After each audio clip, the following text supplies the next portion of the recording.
What's up, y'all, and welcome to another episode of In the Kitchen with AJ.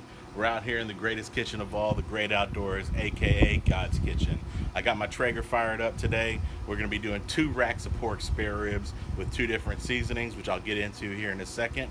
But right now, make sure you smash that subscribe button. I'll wait. Okay. And while you're there, go ahead and click that link below at any time, and you can get you some Meat, Heat, and Eat merch. It's a little something I came up with last time. If you haven't seen the last video, it's pretty epic. I did a 33-ounce ribeye in the Traeger and reverse seared it. But anyway, today, pork spare ribs. So stay tuned. It's about to get lit.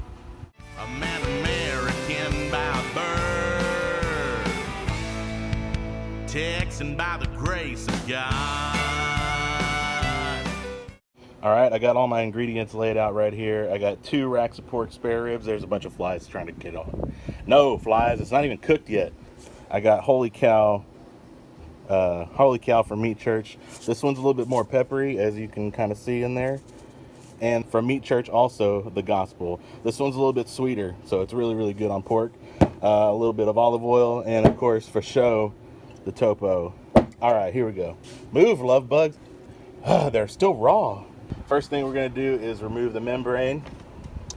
All right, so there's a membrane on the back of these which you want to get off. Also, this little, whatever this is, because this is just going to burn up. Right now, the membrane. All right, so you want to just get your knife underneath that membrane a little bit right there. You don't have to do this if you don't want to. Like if you're making a bunch of ribs, you don't have to do it, but I'm only making 2, so I'm gonna try at least. All right, so I got it kind of picked up there. Get you a little handy dandy paper towel. It's slippery, so you just want to grab it and try to get it all off of there. Oh, that was good. Oh, almost got it. All right, close enough. All right, 1 down and 1 to go.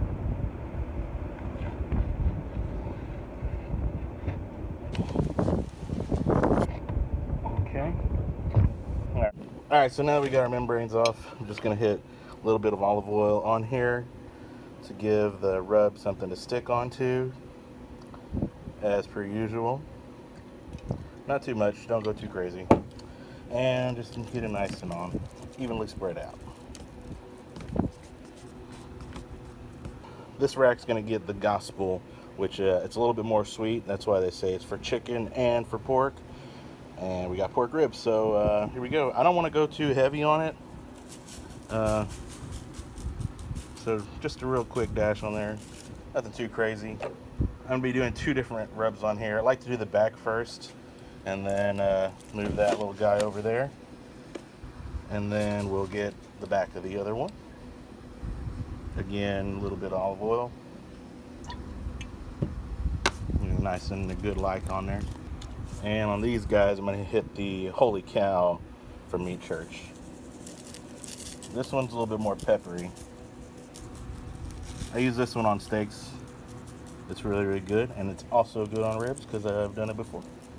And, I mean, you can put this on eggs. You can put it on chicken. You can put it on asparagus, veggies, whatever you want. This stuff is the bomb.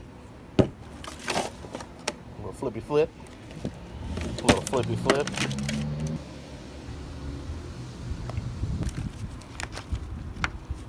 Okay. All right, Gospel going down.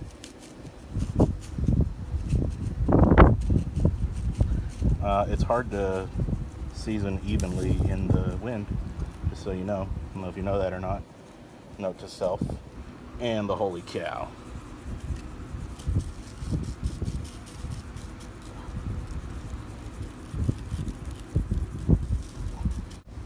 About to put these on the Traeger. I'm gonna fire it up at 275. We're gonna go 3 hours, and then I'm gonna check them for color, and then I'm gonna wrap them with foil for 1 hour and let them finish off. I might put a little bit of sauce on there when I wrap them, or I might do one with, one without. I don't know, we'll see. There's really no wrong way to do it because it's all delicious. All right, let's check the Traeger out, see what's at. All right, I just fired it up a few minutes ago. We're at 197. You can see we got some smoke billowing out. Using oak pellets today, Texas style, low and slow. There's so many love bugs. I don't know if you can see this or not. Look at this. This is all love bugs. There aren't flies. There aren't mosquitoes. They're love bugs. They're everywhere. Traeger is up to temp, so I'm going to go ahead and put my ribs on. But one thing I did not mention is the water pan. I like to put one of those in there whenever I'm doing like long cooks, ribs, or a brisket or something, just to keep the moisture in there. It's a good idea. You should do it. One of these is bigger than the other, so I'm going to put that one on the back where the water pan is, and hopefully it all fits. Ribs going in. Second rack. Try to remember which one's which. I already forgot. That is a thing of beauty, y'all. Alright, we're going to shut the lid and don't touch it for 3 hours. Just leave it alone. As I say, if you're looking, you ain't cooking.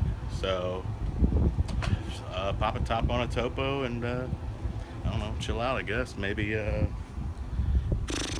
don't know, whatever. Play with your dog, read a book. 2 hours later. Alright, so these have been on here about 2 hours or so. I'm going to go ahead and check them for color here. Oh yeah, that's what you want to see. Nice mahogany meat candy color. Nothing too crazy, nothing too dark. And we're going to go ahead and wrap them up and put it back on. Alright, so these ribs that I put just the meat curd, holy cow, it's not as sweet. So I'm going to put this kind of mustardy based sauce that I get from the Salt Lick. Alright.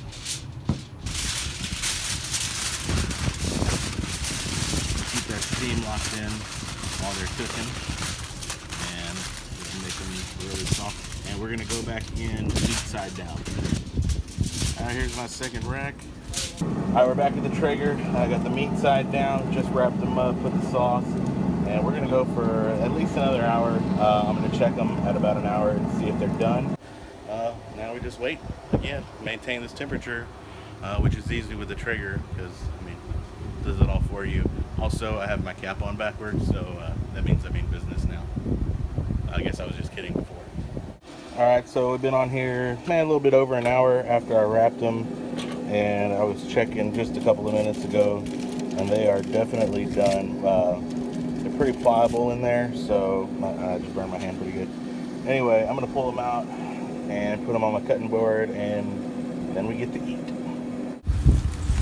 We are going to let these rest for about, I don't know, 5 to 10 minutes. Alright, I got my brand new tin roof home. This is called the carving board. It's perfect here for ribs. Let's see what we got. Maybe.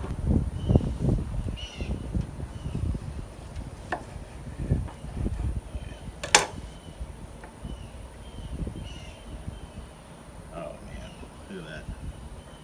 Smoke ring, got some bark, got some delicious. All right, rack number 2, you're up.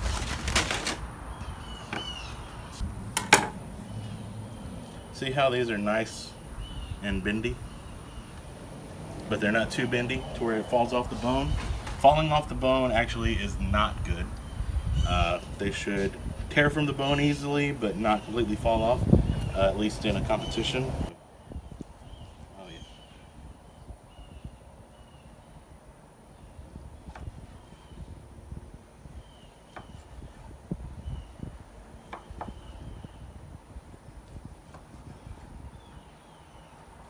Oh yeah. You know what? I'm not good at slicing ribs. I'm sorry. I can just cook them and eat them.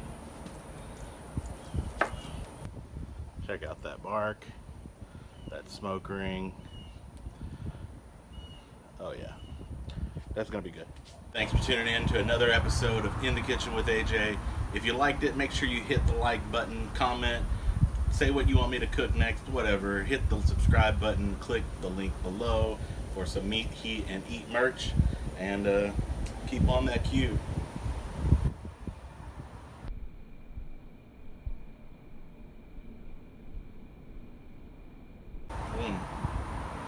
Oh my god. Yeah. Get a Traeger. Seriously.